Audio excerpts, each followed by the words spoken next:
Max Gorlin, Melbourne Football Club. You're listening to the Coaches Panel. This is Nat Fyfe from the Fremantle Footy Club. Trent Cotchin from the Richmond Footy Club. Scott Pendlebury from the Collingwood Football Club. You're listening to the Coaches Panel. Patrick Cooch from the Carlton Footy Club. It's Rory Sloane here from the Adelaide Crows. This is Tom Mitchell from the Hawthorn Footy Club, and you're listening to the Coaches Panel.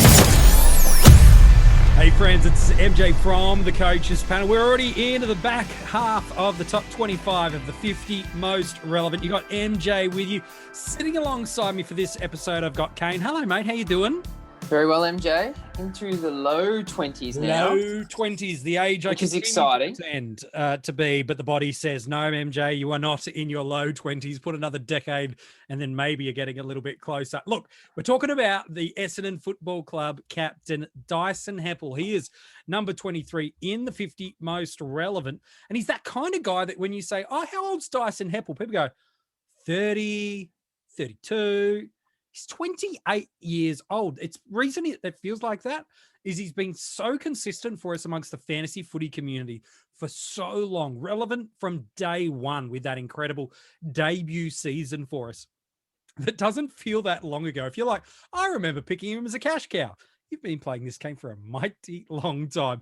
He is midfield eligible for us, and due to some injuries, we got a little bit of fat on the bone in terms of him not being just a premium candidate, but now a genuine stepping stone to consider. His best score last year in AFL Fantasy, unadjusted, came in at 52 against the Sydney Swans. In that same game, it was his best SuperCoach score. It was an 89. Again, not great, but we're not picking him in those 100 territories. We're picking him well below it, so don't panic. From a best ever career score, it was a 156 all the way back in 2017 for AFL Fantasy against the Hawks. While for Carlton, 153 is his best Carlton and best SuperCoach score in that format. 2019 was the season that he delivered that. So not all that long ago.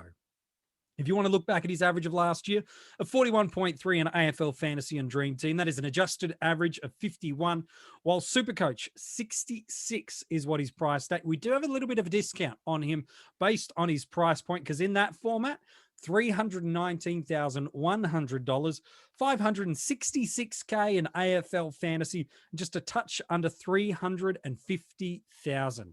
And Kane, like I said, right off the top, since day one, 2011, when he debuted and played 22 games for us as a cash cow, average of 83.4 across all the formats.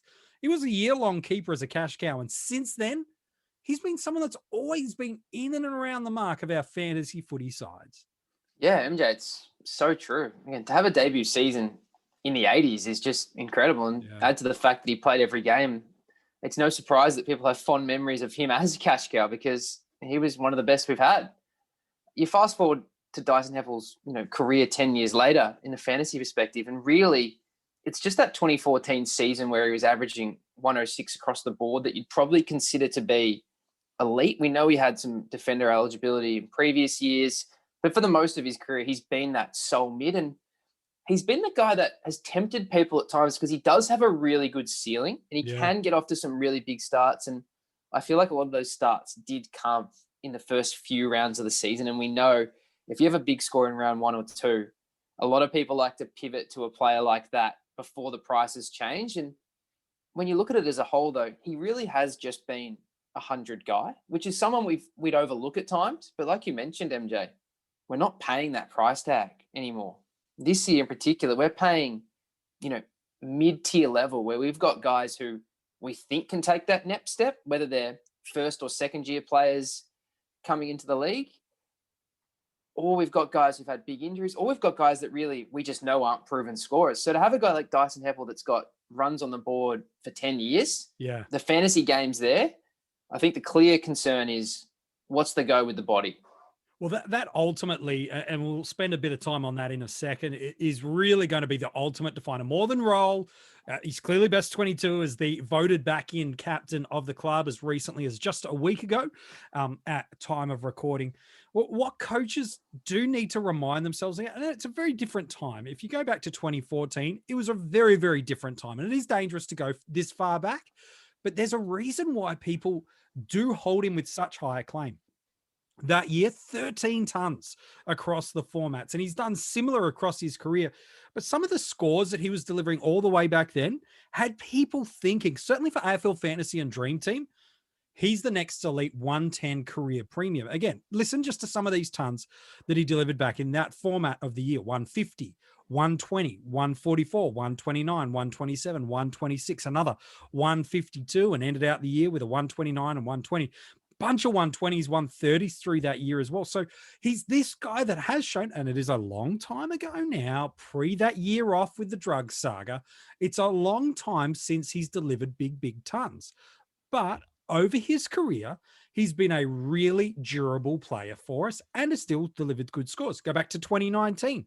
There's 5 tons across that year in AFL Fantasy and also in SuperCoach.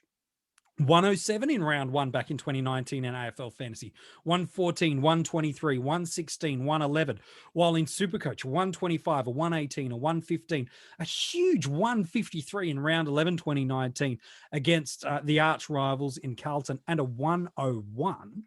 And so even just 12 months ago, he's coming off the back of another 90 average season, because historically, he's got good durability. Now, the past 18 months, valid point, pear-shaped.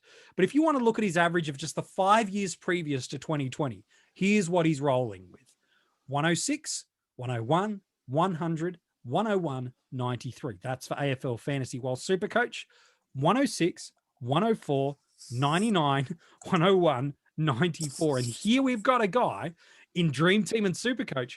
He's priced in and around that 350K marker. And then you go into AFL Fantasy and he's priced mid 500s. Like, you've got to spend another 200 odd thousand to get up to a Tim Taranto, who we talked about just a few days ago.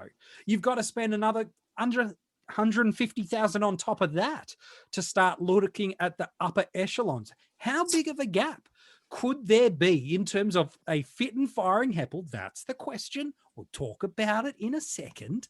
But how big of a gap? Is there really a 350,000 point gap between a Dyson Heppell and a Lachie Neale? I don't know. And is it worth in that format or in all the other formats? If we're trying to get all these big boys, we need to find value built into players.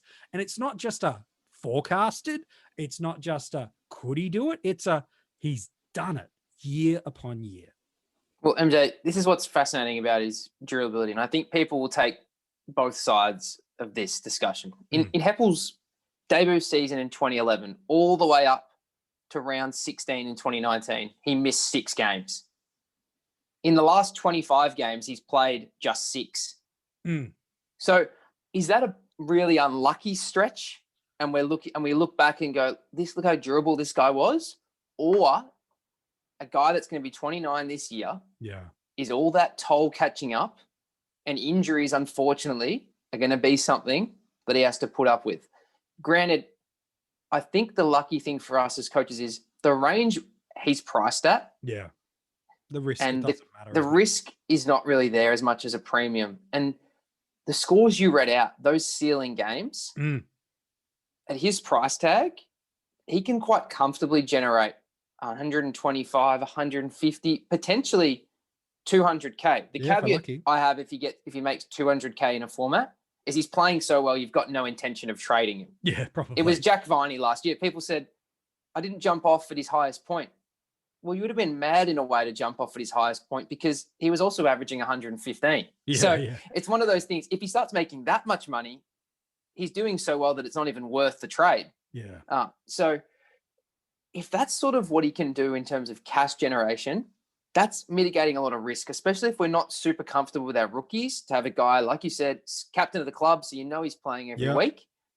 He's priced enough that there is actually legitimate cash to be made, and then move him on. And then we start working towards the buy round is very, very generous. It's round 13. We've got a look at all the round 12 teams there, and we know the midfield line, you can take your pick across really any of those players. There's heaps of generous options. And also you can move beforehand. So I don't think you're really locked in.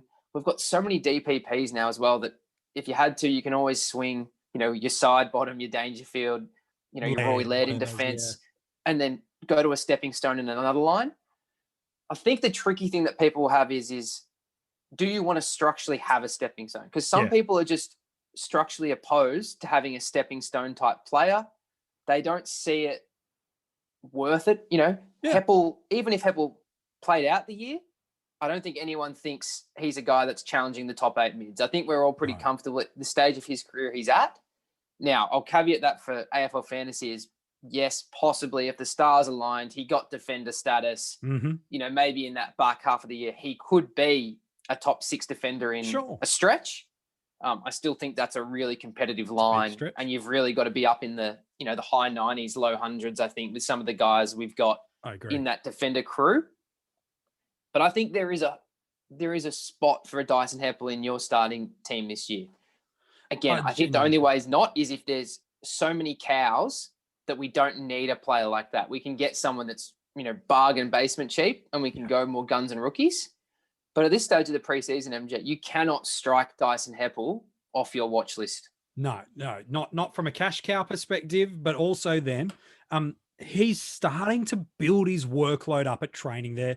Head of strengthening and conditioning, Sean Murphy, recently told their club website that he's actually building that conditioning right. They're trying to get that mix right between getting him fully fit and healthy, but also making sure his skills are ripe. And especially even more so with just the one community series match for us now.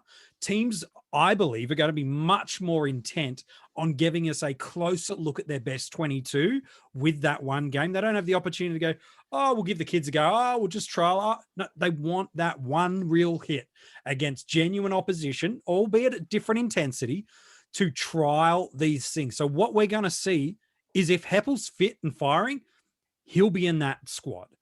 If he doesn't play in the Amy Community Series, if he doesn't get through the preseason, even if named for round 1, it's risky to pick him. In AFL Fantasy, not as risky, but certainly in SuperCoach and DreamTeam, much more risky. But that's the thing. He's building his workload. He's doing some skills. He participated in some match simulation just the other day. It is only January, so let's not freak out too much. It's still 6 odd weeks away from the real stuff kicking in. So I think even though there's still not the positive news of he's fit, he's firing, interrupted free preseason, he's good, because of those things you mentioned, he still needs to be considered. Yeah, I think that's the exact spot on case, MJ, is that it's one preseason game. If he's not ready, I think a lot of our risk is going to be known going into round 1. If his body's not ready, I think clubs are mature enough now and players are mature enough to know it's okay to miss round 1. We know round 1 is super exciting. You want everyone on the field. But hey, at the scheme of things, it's still just one game. If he needs an extra week on the track to get his body right, well, it makes our starting squad decisions super easy, doesn't it? So I think a lot of those concerns people have are about the body. And at this stage of the preseason, as you said, that's the update from the club. He's a player that's the captain. Yep. He's been through, 10 preseasons now. He should know how to manage his body, and the club know, how do I get Dyson Heppell, our captain, to be in the best possible shape? And hey, if that's not round 1, well, let's give him more time and have him ready by round 2, 3, or whatever that is. I think the main thing you have to look at is structure. And I don't think there's, again, outside of this news we'll get, I'm not really looking to see what Dyson Heppell does in the preseason. His selection in my side is more going to be governed. Like I said, what are the cash cows doing? Yeah.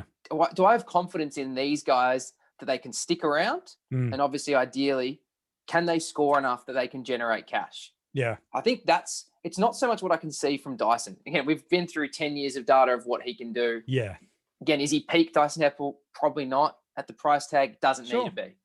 I want to see what do the guys around him do? And until I have a better idea of that, he's not leaving my watch list. No way. No, he's got to be right in the mix. What fascinates for me, you've talked about that buy around. You set the caveats in those formats of if he's fit and firing, named round 1. Okay, what does he need to do over these opening 5 or 6 weeks? Because what we do have at his price point in all formats of the game is options. In AFL Fantasy, just between that 500 and 600,000 marker, we have got a bunch of options. Remember, he's 566 in that format. These are just some of the names that are around that marker that you are genuine considerations. Ben Cunnington, $503,000. Rory Sloane, we revealed about him just a couple of days ago in the 50 most relevant. He's 580K. For 6,000 less, you can get Matt Rowell, or you can go right to the very top. And at 596,000, you've got the Geelong captain, Joel Selwood. If Patrick Dangerfield's building slowly out of the forward line, you could certainly forecast that Joel Selwood might be back as a leader through there. You're looking at SuperCoach, just as a prime example. He's 9,000 more than Jackson Haitley. Again, a player we talked about just a few days ago. Honestly, if they're both fit, who do you get? Honestly, you probably pick the guy that's got hundreds over the guy that you've never seen more than one single hundred out of there. You look in AFL DreamTeam in that format, he's 100,000 more than Will Phillips, who's one of the most genuinely over-selected, maybe over-selected is a bit of a hyperbole, but one of the most highly selected cash cows, who's no guarantee of games early. But for 100,000 more, you can go and get Dyson Heppell. So I think at that point, he's incredible value. And if he doesn't work, for whatever reason, whatever doesn't work means, you go down to him, you free up that 100K and you're laughing. So I think at the very least in your preseason, like you said at the top, if you're in the market for a stepping stone, Heppell's got to be on your watch list at very least. The question is, what does he need to do between now and round one to stay in your side or get into your side? Whatever those caveats are, and they got to be realistic, that will ultimately determine. Is it a number of midfield cash cows? Is it you need to see him play through the community series? Is it you need to hear something specifically from Truck Rutten? Whatever it is, build those versions of the story you need. Build those key pillars, and then from there, away you go. All systems go. Dyson Heppell could be in your side. What do you think in draft, MJ? What are you thinking in draft? Because I think this is one where, again, as we always say, it only takes one coach. Now, again, caveat, are you having positions added throughout the year? That's the main thing. Because everyone, and especially if you listen to this podcast, you clearly enjoy your fantasy and you're going to be all over it that, UF and AF both add positions. Yes. Everyone knows that his relevance is going to be if he gets back status. Everyone's sitting on that. Now, I've heard reports that that's the plan. And apparently where he's training, all of that. Yeah. Again, if we think, I'd sort of have the bar at about 80. So now some people have it at 90. Some people have it 95. Now, if you throw, as we always say, about 10 points on, if you're a defender or a forward, to compare them to a midfielder or a ruck. Yeah. If you've got him at an 85 guy, now you're considering him with a 95 back. Like, conceivably, if you really think that's where he's going to be, you could go, as early as almost the 6th, 7th round. Yeah. Now, I'd be very cautious on that. One, you're waiting to get a position, which is always scary. Yeah. For me, he's the type of guy I wouldn't mind taking a little bit earlier. My M6 is probably where I'd ideally want it, because if he goes 90 there, he's more than usable. He's probably, maybe 5 or so points off the pace.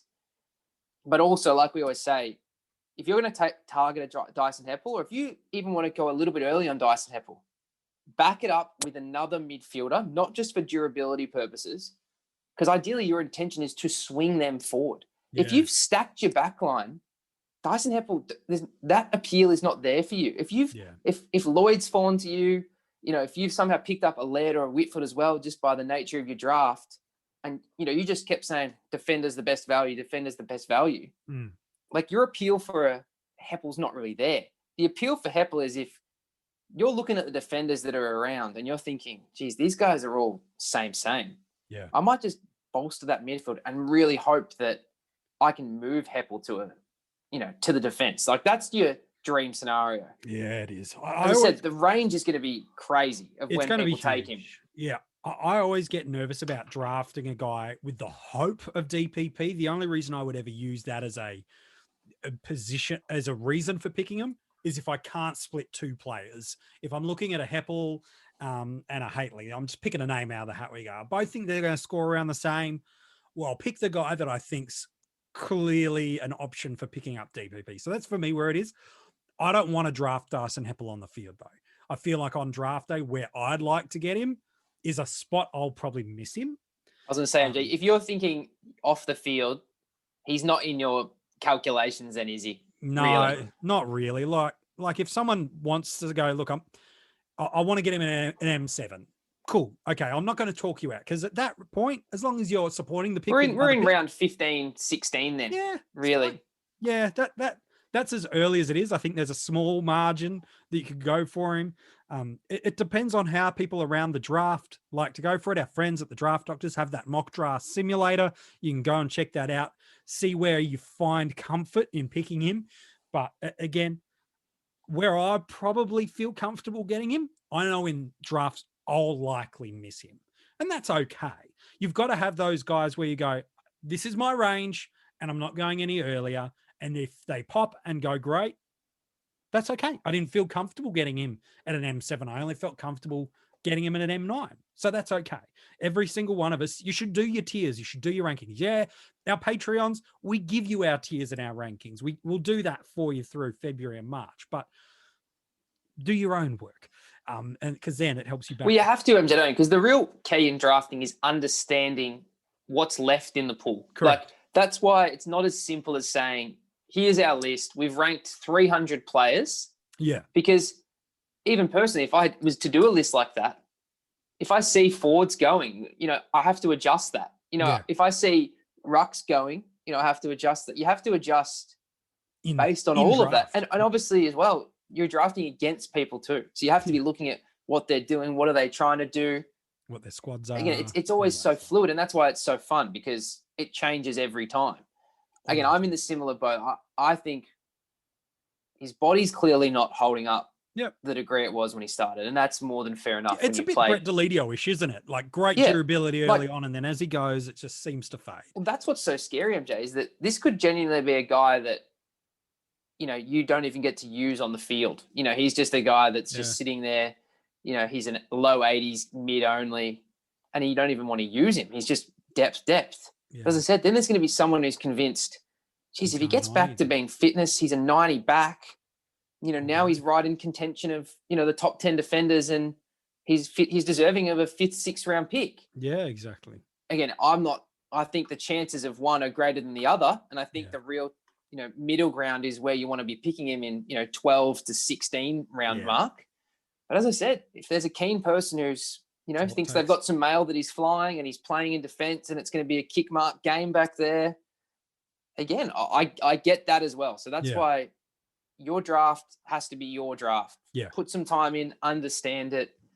And in 12 months time, MJ, we could be sitting here going, Dyson Heppell bounced back. What an ingenious pick, or flip side, unfortunately his body's let him down again. And it's been another tough year for the skipper. Yeah, fair enough. I like your thoughts there on Dyson Heppell. Thank you, Kane, for your work on this episode, my friend. No worries, mate.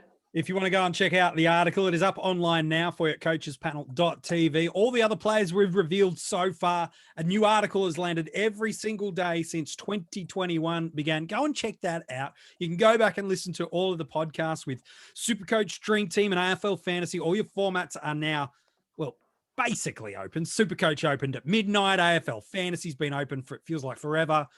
DreamTeam is just imminently minutes away, probably at time of recording. So look, maybe you're just getting into your preseason. Go back and check it out. Plenty of great advice from friends of the coaches panel, the Draft Doctors. Rain Man's been on. He'll come back in a couple of days too, by the way. Phantom's been on. A bunch of other players. Go and check them out.